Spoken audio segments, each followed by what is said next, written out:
Hi, this is Dr. Emil Tompkins, and today we're talking about chiropractic for infants post the tongue tie procedure. Chiropractors care for babies after tongue tie procedure all the time. Adjustments are incredibly gentle for baby, and what you see here, we're starting with some sacral nerve stimulation. This encourages parasympathetic firing of the nerves from the sacrum, promoting digestion and causing the baby. Actually, if you had sound during this portion, we could hear her digestion progressing very normally. As we work our way up the spine, the mid-thoracic spine is very important because there are nerves that travel out of that mid-thoracic spine into the stomach, and that also affects digestion. Babies dealing with colic, babies dealing with reflux, we tend to really want to focus on that area of the spine. And then as we finish that mid-thoracic area, we start to work our way up the spine and do some upper cervical adjustments.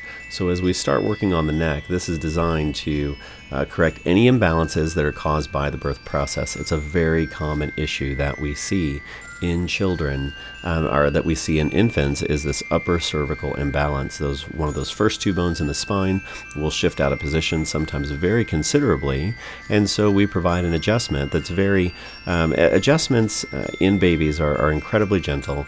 We just used a sustained pressure for a period of time. We apply that sustained pressure and hold it for it depends, 30 seconds, a minute. It just depends on what it takes to get things moving in that baby. But it's always incredibly gentle. And as you can see, this baby here absolutely loves being adjusted. Then we perform cranial techniques, and they can be performed externally to the skull or internally through the mouth. You have those sutures that hold everything together, and it's not a movable joint or a very movable joint like most things, but you can make adjustments definitely using some of these cranial techniques.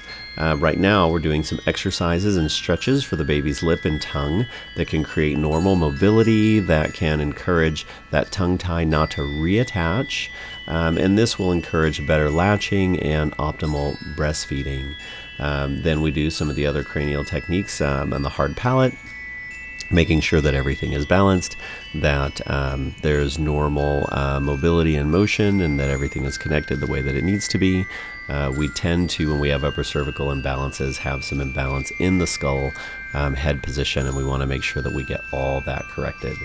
Does your baby have lip or tongue tie? If so, you definitely will want to consider trying chiropractic today. As you see, it's fantastic for baby, and I wish you a great and healthy day.